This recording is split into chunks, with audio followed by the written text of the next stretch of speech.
and the NATO ministerial, we're going to have straight talk with our friends. This kind of urgency of this moment requires friends talking to friends about capabilities, about leadership, about stepping up, about burden sharing, and the incentives to say the European continent deserves to be free from any aggression, but it ought to be those in the neighborhood investing the most in that collective, individual and collective defense.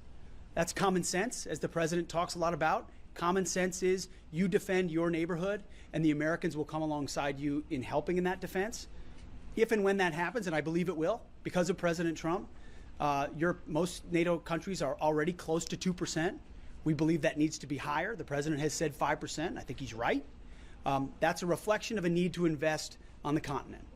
If and when that happens through investments in defense industrial base as well, then yes, America, as the leader of the free world, defending American interests, is going to need to make sure we're focused properly on the Communist Chinese and their ambitions in the Indo-Pacific and, as I mentioned before, around the world. So we would be remiss in not reviewing force posture everywhere, but it would be the wrong planning assumption to say, oh, America's abandoning something or America's leaving. No, America's smart to observe, plan, prioritize, and project power where we need to deter conflict. We don't want conflict with China. We don't want the president has ran on being a peace president, and he's delivered that. But being strong, peace through strength, is how you deter that. And we want to posture for that, just like we believe the Europeans, alongside our support, need to on the continent as well. Is China the biggest threat to the United States? Well, right now, the biggest threat was securing our own border, which we are addressing rapidly. And I'm proud of what NORTHCOM has done and the Defense Department has done, is shifting there. You don't have a country if you don't have borders, as the president has pointed out. And we've been defending other people's borders for a long time. Time to defend ours. So we're sealing that border. We're continuing to doing that. But as far as external threats, there's just no doubt the Communist Chinese ambitions are robust. Their view of the world is quite different than ours. And whoever carries that mantle is going to set the tone for the 21st century. You made a point to do PT with 10th group this morning on very little sleep. Why was it so important for you to do this? And tell us about the workout. I did do PT with the troops this morning. Listen, it's not that long ago that I was right there with them. I probably, no offense, General, I probably connect more with those guys than I do with four-star generals. But now I get the chance of working with four stars and others who are committed to the troops. But when I can get down, do push-ups and deadlifts with the troops, and just hear from them, what's working, what isn't, how do you see your mission set? I love that. So there was never a doubt, even though we got in at 2 in the morning, that we were getting up a couple hours later to go do PT. It's a reminder that you guys, the press in Washington, might think I'm young, but in military terms, I'm old. And that showed this morning with these young guys who ran circles around me in that parking lot. Secretary Hegseth. Go ahead. Thanks for doing this. You mentioned earlier that President Trump wants NATO countries to spend 5% of their GDP on defense. Do you think the U.S. should also spend 5% of its GDP on defense? Well, I think the U.S. needs to spend more than the Biden administration was willing to, who historically underinvested in the capabilities of our military. So the president is committed, as he was in the first term, to rebuilding America's military by investing. And you're going to see that in the conversations on Capitol Hill. We've already been intimately involved with the folks on HASC and SASC and the appropriations, talking about the capabilities we're going to need, not just next year and the year after that or for the next 4 years, but for power projection going forward. And then the reforms needed to make sure that every dollar goes further. Now, at a minimum, we should not go below 3%. That's a view I know the president shares. But as far as going forward in that, those are decisions he will make based on my consultations with him. Listen, any defense secretary would be lying if they said they didn't want more. You always want more. But we live in fiscally constrained times where we need to be responsible with taxpayer dollars. We're $37 trillion in debt. That's a national security liability as well. So we're going to work with Capitol Hill. The president's going to lead the way on making sure the troops have the resources they need and that we truly rebuild our military just like President Trump did in the first term. And President Biden vowed against sending U.S. troops into Ukraine. Would you be open to sending U.S. troops into Ukraine to track weapons shipments? We are not sending U.S. troops to Ukraine.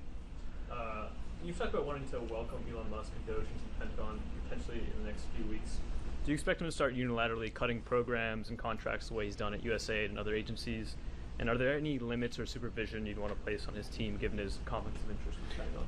Well, we've been in touch with, I've been in touch with Elon Musk, who's a great patriot, interested in advancing the America First agenda, knows that President Trump got 77 million votes and a mandate from the American people, and part of that is bringing actual business-like efficiency to government, hence what DOGE is doing. We've been talking to them in partnership with them, and as I said on social media, we welcome DOGE to the Pentagon, and I hope to welcome Elon to the Pentagon very soon, and his team, working in collaboration with us. There are waste, redundancies, and head counts in headquarters that need to be addressed. There's just no doubt. Look at a lot of the climate programs that have been pursued at the Defense Department. The Defense Department is not in the business of climate change, solving the global thermostat. We're in the business of deterring and winning wars. So things like that we want to look for to find efficiencies, and many others, the way we acquire weapon system, procurement. There's plenty of places where we want the keen eye of DOGE, but we'll do it in coordination. We're not going to do things that are to the detriment of American operational or tactical capabilities.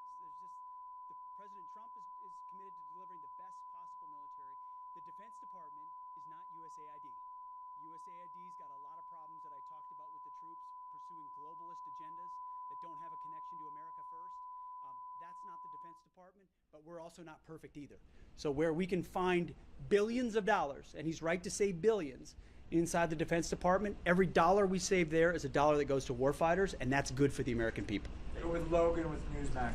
Mr. Secretary, since we're here at AFRICOM, I have a question about Africa. Now, when you served, you fought jihadists in the Middle East, and there's a lot of jihadists in Africa, whether it's ISIS, Al-Qaeda, Al-Shabaab, go on and on.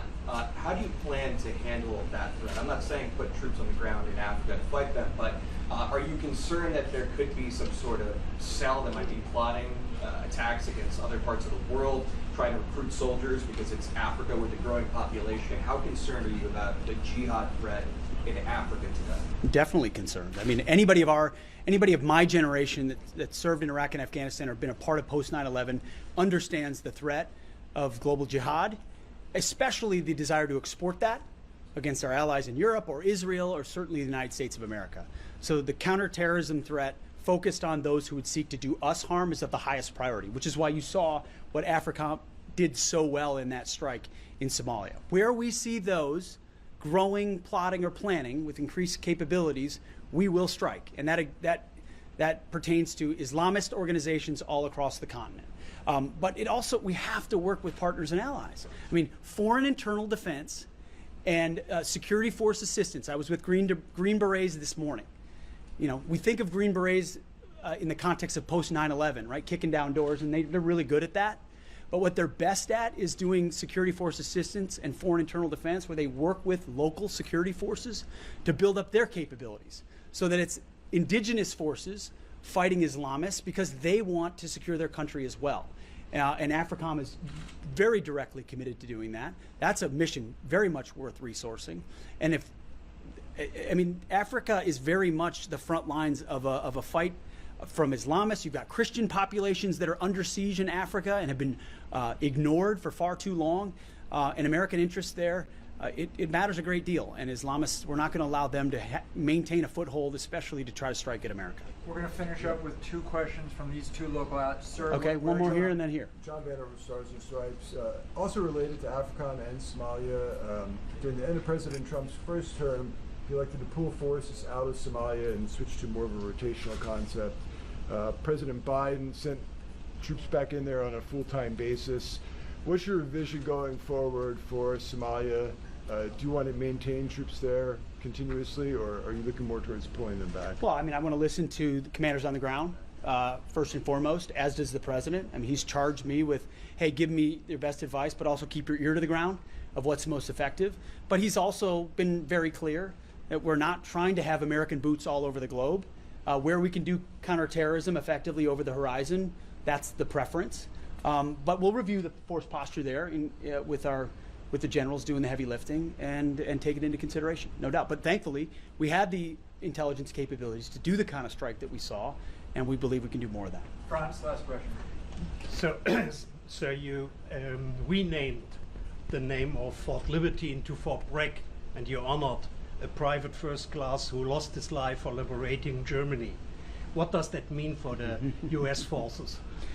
Well, first it means Bragg is back. It means the legacy of an institution that generations of Americans have mobilized through and served at is back. I mean, it's a shame what was done to vets, service members, their families, who were born there, deployed out of there, lived there, I was with airborne troops here, some of which spent 25 years at Fort Bragg. I never called it Fort Liberty because it wasn't Fort Liberty, it's Fort Bragg. And so I was honored to be able to put my signature on that. By the way, with the support of the President of the United States, who set the tone on this and said, I want Fort Bragg back. And we're honored to support a private first class who received a Purple Heart and the Silver Star at the Battle of the Bulge. We're honoring a private first class, and I'm proud that we have a Marine Corporal as the Vice President of the United States too. Junior enlisted have never seen better days. But it's about that legacy. It's about the connection to the community, to those who've served.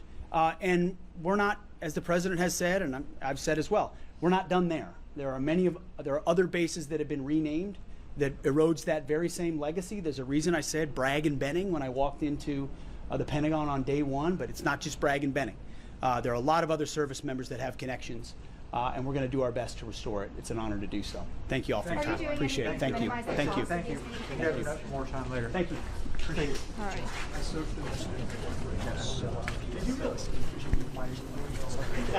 I just want to get this right there.